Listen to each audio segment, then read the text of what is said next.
Assalamualaikum warahmatullahi wabarakatuh. Kami dari kelompok 2 akan mempresentasikan akuisisi data arus dan tegangan. Perkenalkan, nama saya Nurul Lilana Pramudita dan rekan saya Arda Pramudana, saya dan rekan saya. Saya Azril Fawas Budiarto dan rekan saya. Saya Firman Kawila Mujahid dan rekan saya. Saya Satria Raka Pradita dan kembali ke rekan saya. Baik, selanjutnya kita akan menjelaskan rangkaian yang ingin kita jelaskan. Lanjut.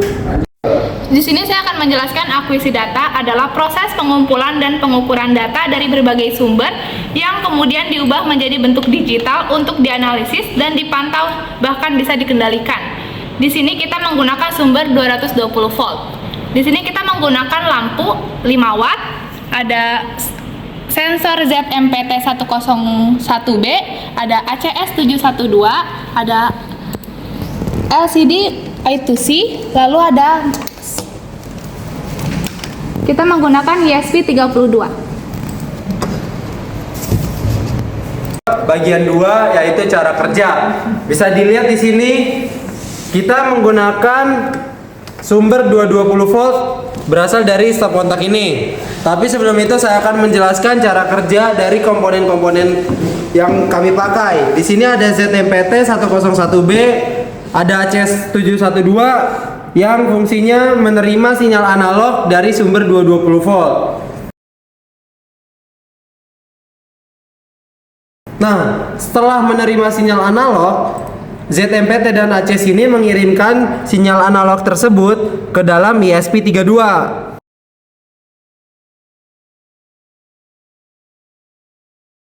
Nah, barulah si ESP32 ini mengkonvert ke sinyal digital yang akhirnya dikirim ke LCD I2C.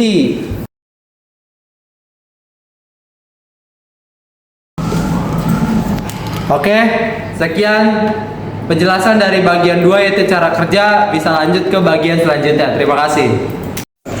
Ya, dan sebelumnya telah dijelaskan oleh Raka, di sini saya akan menjelaskan wiringnya. Pertama saya menjelaskan wiring diagram dayanya. Yang pertama dari sumber, lalu ketemu ACS yang diseri dengan beban. Nah, terus lalu ada ZMPTB yang diparalel oleh antara beban. Nah, lanjut ke wiring kontrolnya. Di sini ada wiring kontrolnya. Di sini pertama dari ESP-nya. ESP di sini untuk menghubungkan ACS, outnya dihubungkan oleh pin 035. Terus untuk ZMPT-nya dihubungkan ke pin 0,34. Lalu ground-nya di paralel ke semuanya pada protoboard. Setelah itu untuk LCD I2C-nya, untuk SCL-nya pada pin 0,22. Lalu SD-nya di 0,21.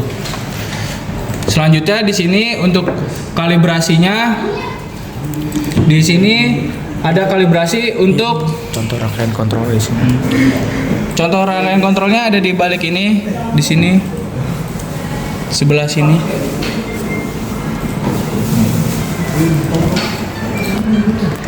Di sini ada untuk kalibrasi nilai ZMPT-nya untuk tegangannya. Jadi yang kita dapatkan dari serial monitor itu ini nilainya, yaitu rata-ratanya di 2000 dan rendahnya di 1650. Lalu untuk kode kalibrasi ACS-nya ini. Lalu mendapatkan grafik di rata-rata di 1860 dan terendah di 1815 rata-ratanya.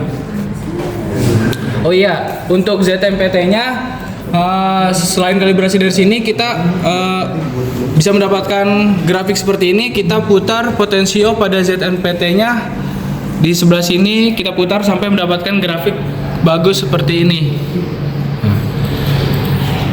Lalu masuk ke program kita. Jadi program kita pertama ada library untuk LCD I2C-nya. terus ada wiring, terus ada kita menjelaskan pin-pin yang kita gunakan untuk pada sensor-sensor yang kita gunakan yang kayak ACS di pin 35 dan ZMPT di pin 34. Terus di sini kita menggunakan high peak, low peak yang dari grafik yang kita dapat tadi, yaitu di 2000 dan 1950 dan VRMS-nya 220. Ini yang kita gunakan. Terus untuk ACS-nya kita menggunakan rumus ini ampere peak to peak. Jadi kita menghitung daya pada lampu dan dibagi oleh ini rumus yang sudah dapat dari website. Terus mendapatkan hasil segini. Lalu di sini ada menampilkan pada serial monitor. Yang akan ditampilkan pada serial monitor di sini. VRMS, dan untuk LCD itu-nya menampilkan hanya tegangan dan arus saja. Lalu di bawahnya ada perhitungan untuk mencari daya aktif dan daya semu pada serial monitor kami. Di sini ada daya aktif dan daya semu. Lalu sudah. Ya, di sini niatnya kita ingin menampilkan pada website Node-RED, tapi karena ada terkendala jadi tidak jadi. Seperti ini terkendalanya.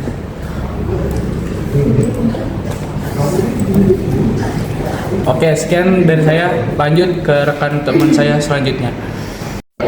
Oke, saya akan melanjutkan dan membahas tentang analisis singkat dari proyek kita yang satu ini. Kita akan melanjutkan analisis singkat. Yang pertama, di sini kita bisa lihat hasil sebelum beban lampu dinyalakan. Di sini ada VRMS-nya, ada IRMS-nya, ada daya aktif, daya semu, dan power factor. Ini sebelum lampu dinyalakan. Oke, jadi setelah lampu dinyalakan, kita nyalakan dulu sumbernya.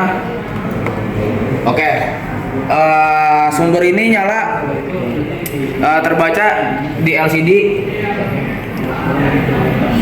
Mungkin terbacanya juga sangat kecil. Di sini ada terbaca di serial monitornya.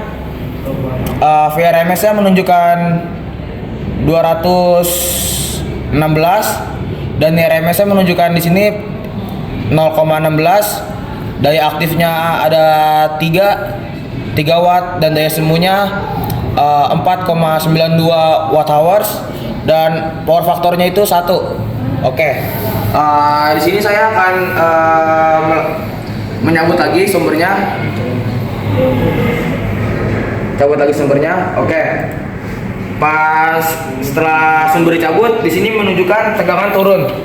Tegangan turun menjadi 24. Kenapa tegangannya tidak menjadi 0? Karena toleransi dari ZMPT dan ACS ini sangat tinggi. Itu yang menyebabkan VRMS-nya menjadi 24 gitu. Dan IRMS-nya itu juga tidak turun-turun banget dari sebelumnya. Hanya menjadi 0,12. Dan buat daya aktif dan daya semuanya itu tetap. Daya aktifnya menjadi 3 dan daya semuanya itu menjadi 5, di sekitar 5,24. Dan power faktor tetap 1. Oke, di sini saya ingin memberitahu rumus-rumus dari VRMS-nya ini.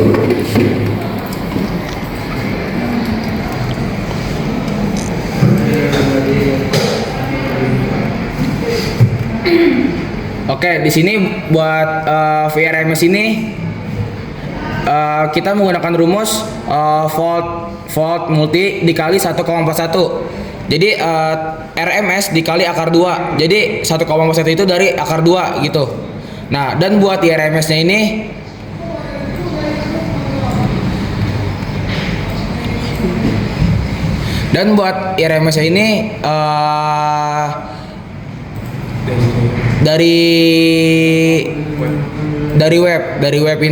dari web. Dan buat daya aktifnya itu ini bisa ini nggak sih? Bentar kita turunin dulu biar kelihatannya lebih maksimal. Oke, kita langsung pindah ke menghitung daya aktif dan daya semu. Oke.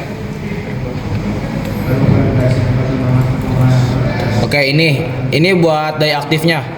Buat daya aktifnya itu rumusnya V dikali I. Jadi VRMS-nya ini dikali arusnya ini hasilnya itu 3 buat daya aktifnya. Nah, dan buat daya semunya ini, jadi daya semunya ini 5,89 watt hour. Jadi per jamnya itu memiliki daya sekitar 5,92 gitu. Ini rumusnya. Nah, oke. Jadi itu analisis singkat dari kami. Jadi dari ZMPT ini mereka mengatur tegangan dan mengukur arus yang akan dibaca oleh LCD gitu. Oke, sekian analisis singkat dari saya, dilanjutkan oleh teman saya. Nah, kesimpulan singkat dari kelompok kami adalah rancangan yang kami buat bertujuan untuk mengukur arus dan tegangan dari 2020 sampai ke beban. Sekian presentasi dari kami, kurang lebihnya mohon maaf. Wassalamualaikum